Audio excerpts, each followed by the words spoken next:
Finding problems, that's easy. They exist in every community. I'm Terry Springs, your host. We're looking deeper, and we are talking solutions, finding out how we all can make a difference. Now on Talking Solutions, Compulsive Eaters Anonymous. In studio with us, Debbie and Sparky. Thank you. Hello. What is Compulsive Eaters Anonymous? Compulsive Eaters Anonymous is a 12-step program for compulsive eaters who have food addiction. We have a food plan, structured sponsorship, and meetings around town. There's 21 meetings here in the Las Vegas Valley, all over town. We're in a world of hot dog eating contests and shows on TV like Man vs. Food, where he just consumes as much as humanly possible. We've got all-you-can-eat buffets. We've got more than normal-sized servings in every restaurant we go to. What are the most common misconceptions that you find people have about organizations like Compulsive Eaters Anonymous? Food, it's not a big deal. It's easy to control and manage with diet and exercise. You should be able to just lose the weight and not have a problem.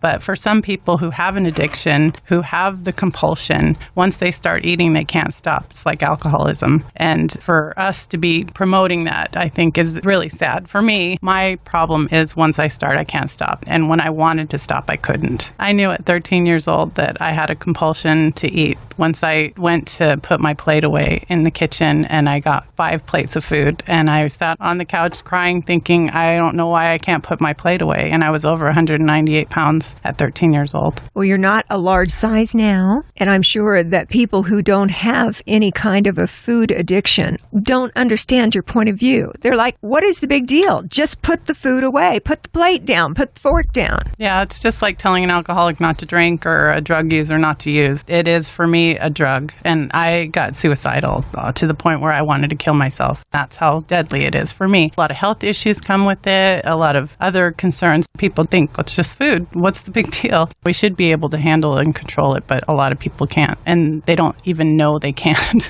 They just know that they like to eat. But Debbie, we're in a food society. Mm-hmm. Everywhere you turn, advertisements in your face. You want this, biggest burger in town, biggest buffet. Come and eat all that you can. Our society seems to be pushing you in that direction, but you tell us that at 13 you had an addiction to food. At that young age, I did try Weight Watchers. I lost the weight, but I wasn't able to maintain it because I really didn't fix the problem. And most of my issues were eating because I was alone, because I was neglected, because it was an environment that promoted the food. Everything was about food. It was just normal. My mom was a compulsive eater. Her mother was a compulsive eater. It's generational. So many generations of compulsive eaters that it is the norm, and that's unfortunate. But for people who want to stop, we have a solution. When I was growing up in Kansas, we showed our love to other people through a huge volume of food. You go to the big store, and the Danish, you get big pieces of pastry. There are like 30 of them. It's really cheap, and you go, this is a deal. Yeah. So once again, it's in your face. But in my family, I don't think it was a cognitive thing, but anytime we needed to show affection towards someone, we pushed food their way. We're bringing casseroles and baked goods and you name it. Mm-hmm. And that cannot be helpful in a situation where you're a young girl and you're dealing with an addiction to food. Absolutely. And that was another thing I had to relearn, that food wasn't love. Food was food and nourishment for my body. And that if I stopped eating the sugar and white flour and started weighing and measuring, I don't crave the food like I used to, which is amazing to me because I had to eat. There was a reason I ate,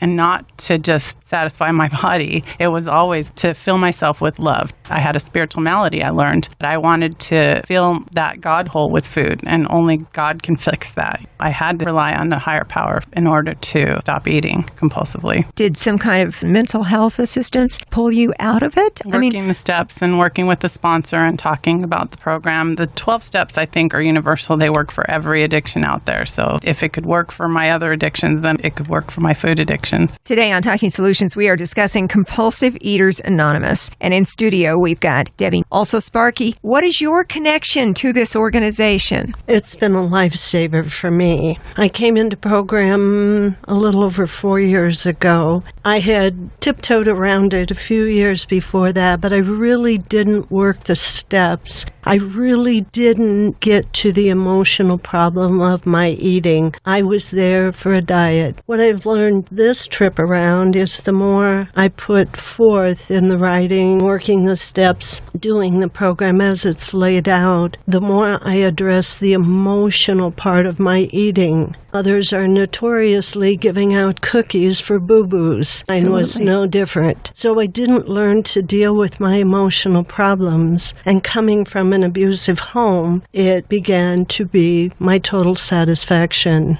Food has always been around. At the end, when I came into program, I needed something sweet. About every 3 hours, I was looking for a cookie. Every trip through the kitchen, I needed to nibble on something. And I had to get clean and sober from my sugar and flour to begin to address what's wrong emotionally. Sometimes we think a diet, that's all I need. That'll fix it. It's like putting a paint job on your car when the motor's shot. It just doesn't work. Need to get to the root of the problem. Sparky, Debbie, are we all in agreement as to how addictive sugar can be? Very. Yes. Very. It's those simple carbohydrates that give you that immediate spark in blood sugar, that sugar high. Then you come crashing down and your body says, do that again. I understand I've got a degree in nutrition. We all need to be more aware that this is an issue. How big of a problem do you think it is? Go out on the street and see all the obese people out there that is really killing. My son actually has high insulin levels because of the food that school has fed him that hasn't really come up to the nutritional value of really feeding our kids and people in general. It's not addressed. Well, food producers certainly are very smart in marketing their products. They know by adding sugar, salt, triggers that make their food more addictive, we'll buy it more frequently. They'll make more money, and on the other side, we will be that much sicker. Mm-hmm. I don't believe that they did this with bad intent, but we are now at kind of the end game on this. We've had it in our society for a long time, and we're suffering the consequences. There are health issues. Debbie, you mentioned that you dealt with weight issues. I had them in the past as well. Sparky, did you also? I did, constantly. And something interesting for me is if we just watch the commercials, health food for dogs is really important. Fido needs good vegetables and good fats and no grains because you want him to have a super coat and you want him to have high energy. We don't do that with our children. The commercials are all sugar and flour. Drive that desire to go out and get it. Right. And I heard that the food companies, I'd equate it to the cigarette companies back in the day, how they touted that it's not harmful, it's not a big deal, and they absolutely knew that it was killing people. Yeah, I think that they figure it out before we know down the line. Now also joining us in studio, Cheryl, we're talking today about Compulsive Eaters Anonymous. I think that's why you're here. Yes, thank you. What is your connection? I've been attending CEA-HOW meetings over the past 5 years. It has made an enormous difference in my life. I weighed 200 pounds. I hadn't always weighed 200 pounds, but situations in my life came together in such a way that I did not care. Things hurt pretty bad, and so I was somewhat limited in my options as far as substances. I was raised in a household here in Las Vegas with a religion that has a health code, and so I just never touched cigarettes, alcohol, drugs, or anything like that, but there was plenty of food. So that was just an automatic go-to. And raising my children, now I know, looking back, that there was a fog. I was in a mental fog. It keeps you numb. Well, Cheryl, we were talking a moment ago about how incredibly addictive sugar is. Yes. Also salt, the sort of thing that producers put in their food to make it just absolutely irresistible so that you'll consume it more often, buy it all the time. Yes. And they do really well because that's their business. A lot of the population seems to believe that those things, are you kidding? Candy at the movies? Or a big popcorn and butter? That's just harmless. There's no problem with any of that. We're seeing with the explosion of type 2 diabetes, especially in our children, the obesity issues that we deal with our kids, this is a problem.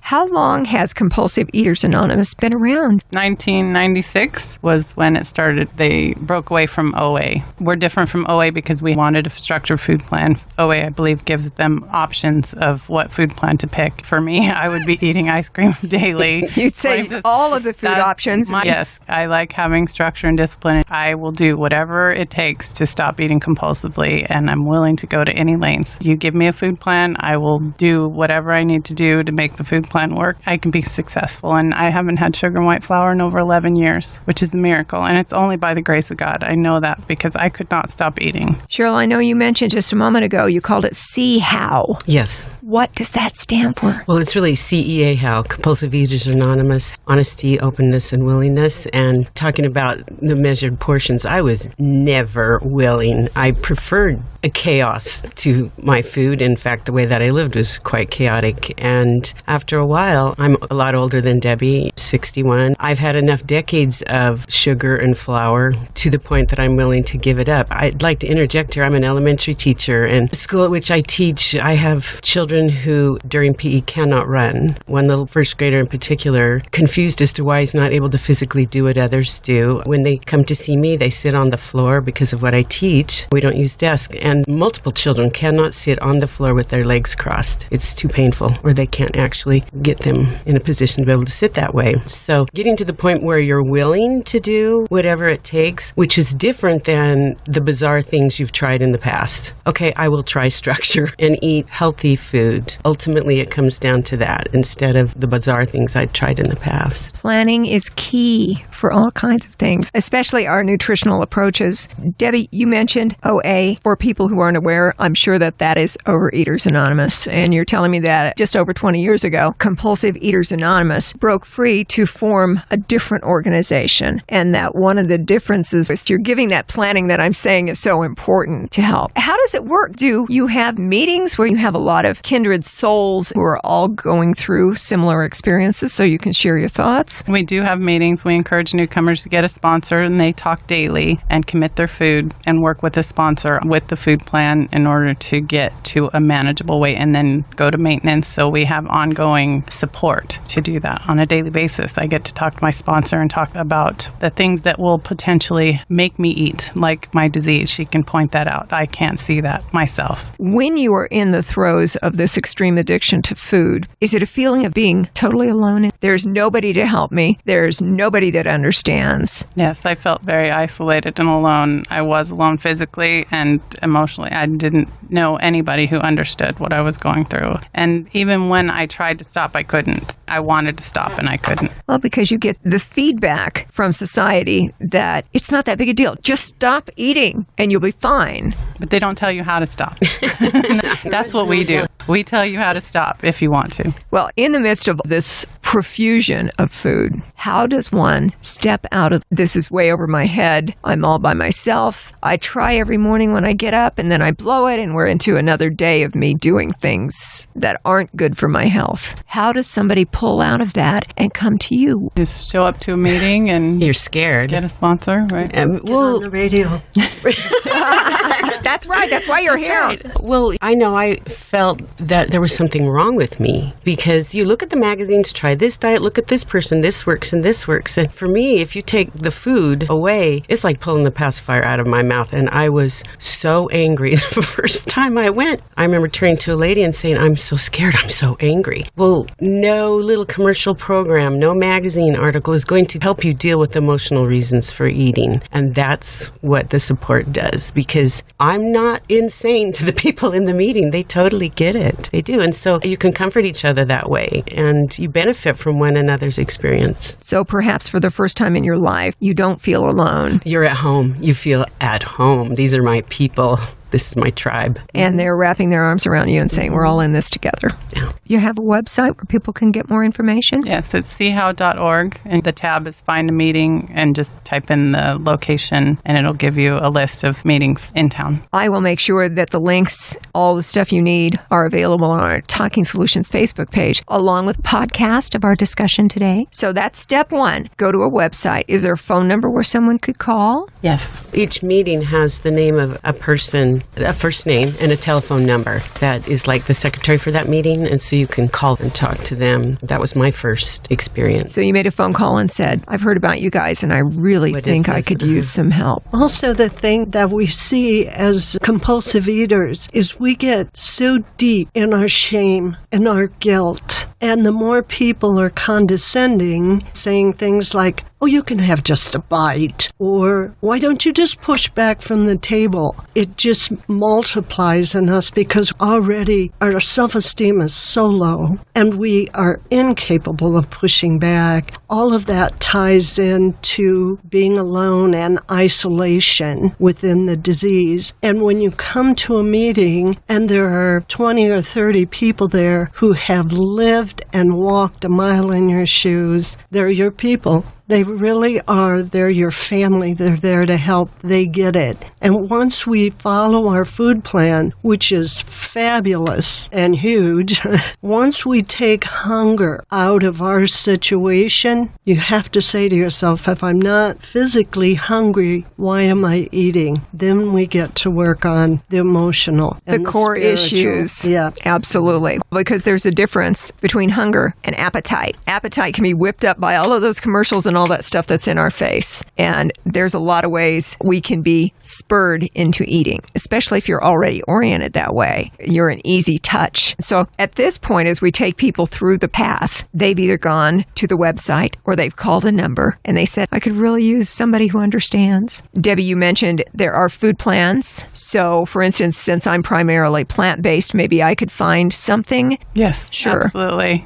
Different approaches. So they come in, they talk, they share stories with people who also are understanding of the situation, have walked that road themselves, and you support each other through the entire process. Absolutely. We're there every day. My sponsor's there every day. I call her. She's there every day, and we're part of each other's lives, and we support each other in a way that I've never been supported before. Also, I've heard that if you come to 6 meetings and you don't like what we have, we'll refund your misery. So there's maybe a small fee to get involved? There's no fee. Oh, so you're refunding The misery. Gotcha. You can have your misery back anytime. No, thank you. No. It does not cost to attend the meetings, No. to get to be together with other people who understand the situation. The group we're talking about today on Talking Solutions is Compulsive Eaters Anonymous. We have Debbie, Sparky, and Cheryl. All 3 of you have had these issues. I would imagine, like other addictions, we don't say you're cured. We say that you're on the path, you're in recovery, and that every day is a new fight. Absolutely. And they say, you can put down the drink in Alcoholics Anonymous, but really you can't put down food. You have to eat to sustain your kind of body. have to have that, Yes, yeah. but we do put down the toxic food and the addictive food for us. And then for me, the obsession has been lifted, which is a miracle, because if I am not obsessed with food, then I don't have to eat, which is amazing because I had to eat. I understand that, where you physically don't need the food, but something in you is not satisfied. It's like, I have to keep it coming. Yes. Nobody wants to live that life. Also, we have bulimics and anorexics in our program. That's a food addiction as well. We don't want to overlook that. People need to know that there's help out there through our program for those 2 things too. And I think because there's such a stigma around sharing the fact that someone is obese, it's hard to walk up to your neighbor who's 300 pounds and say, would you like to address your weight problem? It's a little bit harder. So programs like this are really helpful. Yeah, and I've Really heard if you want to eat compulsively, that's your business. If you want to stop, that's ours. I like that. Yes, Clever right. line. Well, we were discussing how addictive things like sugar are. So when you back away from it, or the simple carbohydrates, and you say, okay, I'm changing it as of today, you actually go through a little bit of a withdrawal. That's one of the reasons why it's so difficult for people to get away from these very addictive foods, is because their system is attuned to it. We need it. And so to break that cycle, it takes a few days. And those are not the best days of your life when you're going through that. No, but you do get through it. That's Yeah. the thing, is once you get to the other side, there's the freedom there that you would not believe. There are certain things, Debbie, I know that are part of success when it comes to food, so that we have a good quality of life as we go on. And one of the things is to eat right, to move. Movement is such an issue in this country. And I know, Cheryl, you were mentioning teaching young children who can't even cross their legs when they're sitting on the floor because they're already dealing with an obesity problem. The numbers that we're seeing for type 2 diabetes a third of the children, they're going to be diagnosed as type 2 diabetics, which brings with it an entire new set of life-threatening circumstances when you don't address it. Right. Absolutely. We can turn it around. And Compulsive Eaters Anonymous doesn't cost you to get involved. There are meetings with people who understand, plans that you can follow because planning is so essential to success. People to help you go through it. Have you seen a lot of growth in just over 20 years since the organization was founded? No, and that's why we're trying to get the word out. I'm sure there's a bunch of people out there that are struggling, but we haven't been able to see a lot of growth in our program. And there's a lot of people out there dealing with this on their own. They haven't come forward with it. And here's another answer. You know, one of the things that we ask every week on Talking Solutions is, what can we do to help you? And it sounds like you guys just need the word out because there are so many people that you know who are out in our midst who could use the support of somebody else who really understands. Or in your cases with Compulsive Eaters Anonymous, where you've got dozens of other people in that meeting who have all gone through similar circumstances, and they can help you get to a better place. Yes, as a matter of fact, July 21st is our World Service Convention at the Tuscany. If anybody wants to come by, it's a whole weekend of compulsive eaters coming together, learning how to stop eating. It's really fabulous. Speakers and workshops and luncheons and the abstinent foods. Pretty exciting. People from around the world. Because the whole world knows Las Vegas is where everything's happening. So we got it all going on here. Absolutely. At the Tuscany, you mentioned the weekend of July 21st, which is coming up soon. The information about it, is it on the website? Yes, it's on the CEA-HOW.org website. I'll make sure those links are on the Talking Solutions Facebook page. There is a cost for the convention, so you can register on the website. And the free meetings, there's one Saturday at the Keep Coming Back Club. It's on Alexander and Rancho at 9:30 a.m. If anybody wants to come join us there, they're welcome to. Get up in the morning. It's your chance to start and move forward and try something new. And for anyone who has that issue, there are people who understand, people who can help you pull out of that. I can tell you, losing the weight and changing your diet, changing your approach toward food, and breaking those addictions, it makes a huge difference. The sun shines brighter and life is better this way, isn't it? Absolutely. No doubt. We've got Debbie, Sparky, and we have Cheryl in here with Compulsive Eaters Anonymous. What would you say to that person who's listening to us today who feels like they're trapped in this world of food that they can't escape? We absolutely understand. We've been there, and we would like to help if you just come to a meeting. Just pray for willingness and show up, and amazing things will happen. I promise you. I think what is difficult is overcoming what you've heard and read all of your life. Standing in the grocery line, all the magazines, try this, try that. There is no magical food that's going to change your life. Food is meant to feed our body and help take care of it, but when it runs your life, you get to the point where you no longer can choose. It runs your life, and you do think you're the only one who does this, except we're not the only ones. So it's becoming willing to set aside all that you've heard and read. Try this. It's made my life completely different. I have a peace and a clarity I've never had. It's wonderful, and I love these ladies. I mean, I'm close to my family, but these ladies know stuff about me that nobody else does. It's Compulsive Eaters Anonymous. And I would say we all know the definition of insanity, doing the same thing over and over and over again and expecting a different result. That's what diets were to me, doing the same thing over and over again and achieving nothing.